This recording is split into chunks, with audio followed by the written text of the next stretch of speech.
Monday afternoon and it's the 22nd of January. I need to put a decent edge on this absolutely gorgeous, freshly restored by me, a Puma 89 razor. It had quite a distinctive bit of pitting in the left hand panel. I had to lose it in the workshop. That's all now gone. I'd like to add some little pictures, but I can't because I'm not very good at editing. But anyway, that's it restored. I've already put the Sharpie on the edge, so you have a black indicator to show everything's okay. We've got a slurry on my lovely 3K Kaneyama Professional. Kaneyama, did I just say Kaneyama? What am I talking about?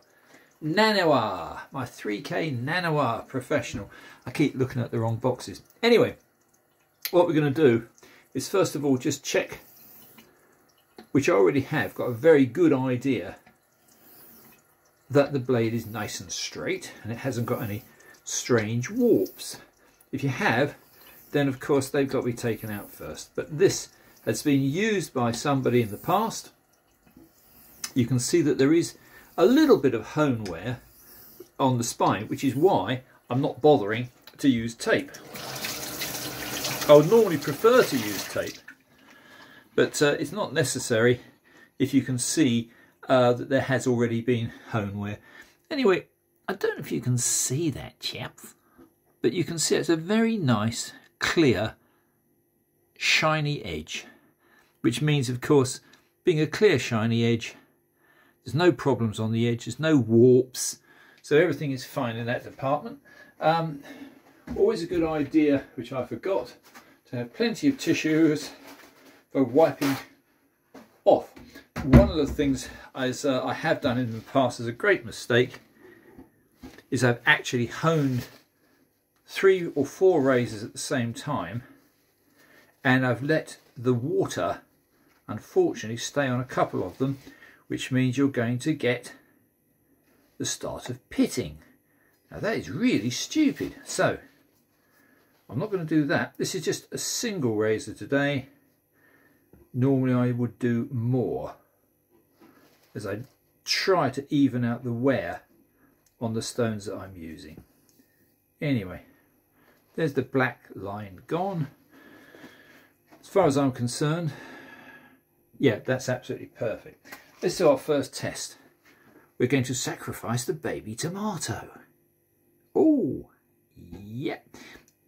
Very, very sharp at the heel. Not so at the toe. So let's put a little bit of concentrated effort on the toe. This is a deep hollow ground blade. Puma make beautiful steel and beautiful razors. So again, this is a 1950s, maybe early 1960s razor. It hasn't had a lot of use. Yeah, I think it was only put up for sale because of the pitting, and that I've cured. So let's just see. The 3K is such a good stone. It's very, it doesn't clog. It cuts like billio, as you can see. Lots of lovely black swarf. A good sign that we're getting there. Let's just see how the edge is. Do the old nail test. Whoa, grippy on the rear, grippy in the middle. Not too bad on the nose, actually. I got there already. Yep, yep, yep. That's it. So as far as I'm concerned, a very, very simple bevel set. So there you go. You've got a new edge on this razor. I'm going to wash off this beautiful stone, get rid of the steel. No need to look under a loop. Yeah, I can tell that it's in very good condition. I did have a quick peek before putting the Sharpie on. That's the stone cleaned off. I should put the stone to dry. Make sure there's no contaminant on it. Put the 5K. It's a shapton, I believe. 5K. Again, I've already lapped it. It's dead flat. I do like to start with a little bit of swarf, not swarf, what am I talking about? With a little bit of slurry, The other thing I like to do is occasionally kill the edge. So let's kill the edge. That's now dead. Just to prove it, there's the tomato. Yeah, that's dead. So let's bring back the edge, which won't take very long because there's a nice slurry already on this 5K stone. I do believe that slurry does help to clean and to cut. So I think it's probably a wise thing to go from slurry and water just to pure water. So we'll just bring back this edge. I'm putting a modest amount of pressure because, yeah, I don't want to waste too much time. I find it's far more stable on a big stone to use two hands. Others would argue, I'm sure. But anyway, let's try a little bit of X pattern here. A little bit of rotary. I reckon that's probably got it. You can see already there's a fair bit of swarf forming. So we are removing steel at a fair old rate. Yep, yep, yep. That's it. Edge is back. No need to kill it again. I think that would be overkill. So let's call that done. So that's now 5K. A lot of people would say I work too quickly. Well, I don't. Anyway, let's now try the 8K. I've got to say this is Naniwa 8K Snow White, the Chokon Paku. So I like this stone. A lot of people aren't particularly bothered, but I like it. This one, I remember I did flat a little while back, about 2 razors back. I don't think it really needs it. But just for the sake of silliness, let's have a quick go. There's your pencil. Do not ever use your diamond plate from a previous stone unless you thoroughly washed it. If you contaminate your next stone, well, to use the French, you're screwed. Anyway, there we go. This is a 4000 grit cheap diamond plate. And now we have reduced a nice flat surface upon this lovely 8K Snow White stone. How about that? There's all the residual, which we shall wash off. Because we're going to go from this, the 8K, to a 10K, and then I'm going to use Gary's beautiful little small Coticule. So let's have a quick look, see how we're getting on. It's a good idea. Wipe the hands, do not contaminate your stones. Right, so here we go again. This is now automatically, you can see we've got nice dark marks. Again, I do believe that the slurry helps in many ways. One, it doesn't clog your stone, and two, it's very evident what you're taking off, as you can see. I feel a bit naughty not killing the edge, but I'm doing a video and I want to get this done reasonably quickly.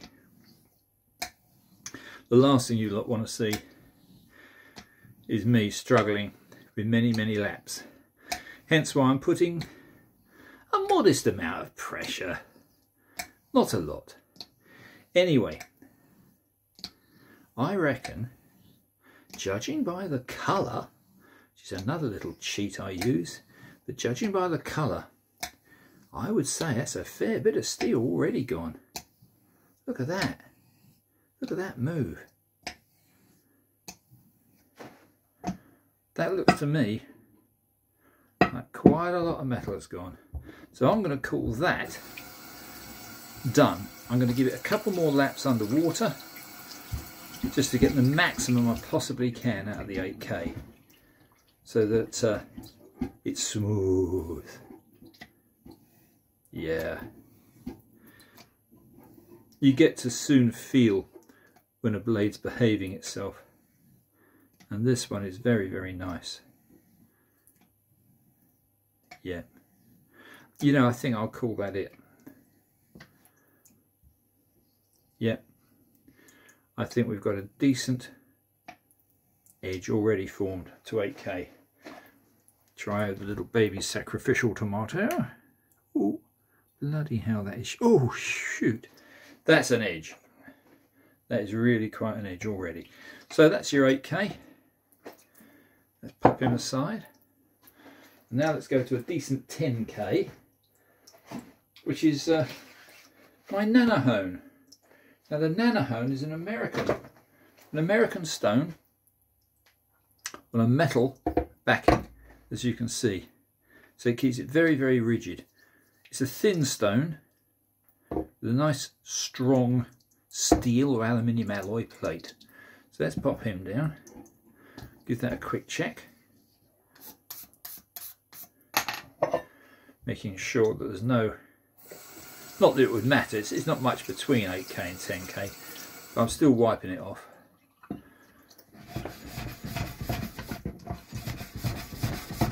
Yeah, that was already nice and flat. I do love this 10K, it's a very nice stone. I'm sure there are far better stones out there, but this one's, I like it. American Naniwa, very nice quality. Because it does give a pretty good shave straight off a 10K. But I don't want to use just 10K today. I want to go and do a little bit more. Just see if we can get a few laps done on the 10K. Excuse the cutlery. Yeah. Let's turn the stone round. Try and even the wear. Yeah, that's better.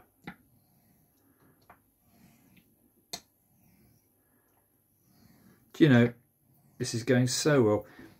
Puma steel is very, very good steel. It's very kind in every sense of the word. It's easy to work. It holds a beautiful edge. And I think it's one of the best razor makes out there. You know, looking at that, well, I would say that's just about done. This is really the quickest possible way that I know of honing a razor.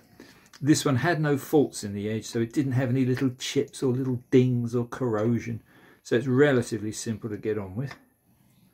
And I reckon that will do. I think that is now a very good 10K edge. So you've gone 3K bevel set, 5K slightly refined, 8K, 10K. Now we're going to do the ultimate, in my opinion the ultimate, which is to use a Coticule. I'm going to use Gary's lovely little Coticule because it's incredibly cute. How about that? We'll quickly bring up a slurry. There we are. Now wiser heads than me, and that wouldn't be saying much, wiser heads have said that this appears to be a very smooth stone. I think they're right. I think it really is. So, a tad more water. Yep. It still has a gritty feel. So it is definitely cutting. I'm not going to try and see if there's going to be any swarf driven up. We're not now trying to remove steel really, just trying to refine.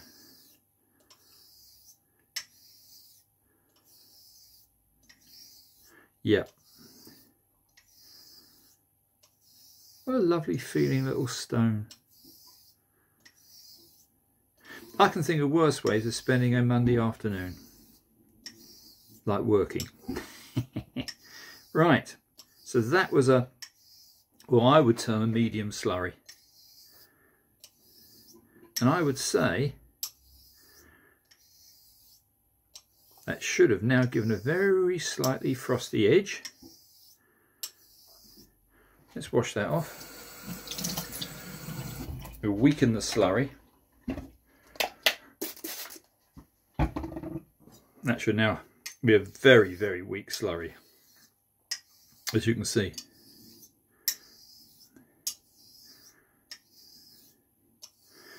We'll do a few more laps on the weak slurry, and then we'll go to pure water. And although this is a very small stone, a very high quality stone, look, little manganese inclusion lines. I'm not so tired today, so I can spit the right words out. Yes, they're little manganese lines, but this is a very, very pleasant little stone. Anyway, that's the weak slurry done with. Let's wash that off. And for me, this is the real test. Now we're down to pure water. We now have to see if this blade will stick.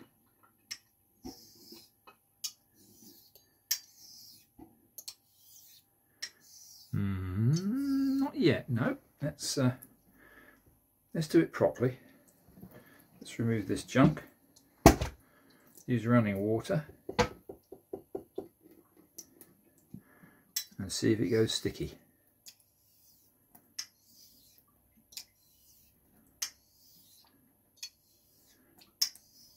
Just slightly, yeah. If this were a much bigger stone, it would stick far better. We're talking about a very small surface area here. But basically, that should be enough to give a Coticule edge. I'll give it a quick study in a moment under my little loop, and maybe under my little binocular microscope, which is a cheap and cheerful one. But I'm going to call that it. You don't need really to be doing huge amounts of laps, because it feels good. Anyway, chaps, I don't want to bore you, so let's wash off the slurry from the little slurry stone. That was already flattened by me the other day, so we know it's flat. Let's put them there to dry. What I will do now is quickly dry off the razor and give it a quick inspection. And if I can see, which I'm sure I will, that very slight haze on the edge, which is indicative of a natural edge. Yeah, that looks pretty good. Let's have a look with the loop, then we'll be done. Little loop.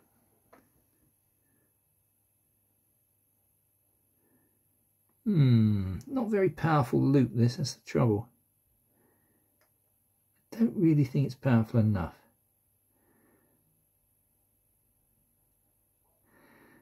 No, it's not. It shows that the edge is very nice. It shows the edge is intact, but it doesn't show any fuzziness. So for that, I'm going to reach over here. If I'm not boring you to tears, I'm going to use my little binocular microscope. Oh, that's better. Yeah, that's it. That's fine. That's a good edge. Absolutely nothing wrong with that. Turn the little LED off. Put that down. I hope you can realise the vast amounts of money I spend on my electronic equipment. That one was very nearly £40. Yes, £40 for a microscope. But it does the job. So there we are, chaps. I'm going to give this a very quick wipe off one more time. Like like so. That didn't take long, did it? So there we've gone. This morning, late morning, I took out the rather horrible deep pitting. As you can see, there's no pitting on this blade now. It's now polished. It's now got a Coticule edge. It's been bevel set. All we've got to do is take it upstairs to where my strops are, give it a good stropping, and we're ready to shave. Anyway, chaps, I thought this might be interesting. I hope you enjoy it, and I'll do a lot more interesting ones in the future. Anyway, thanks for watching. Bye for now.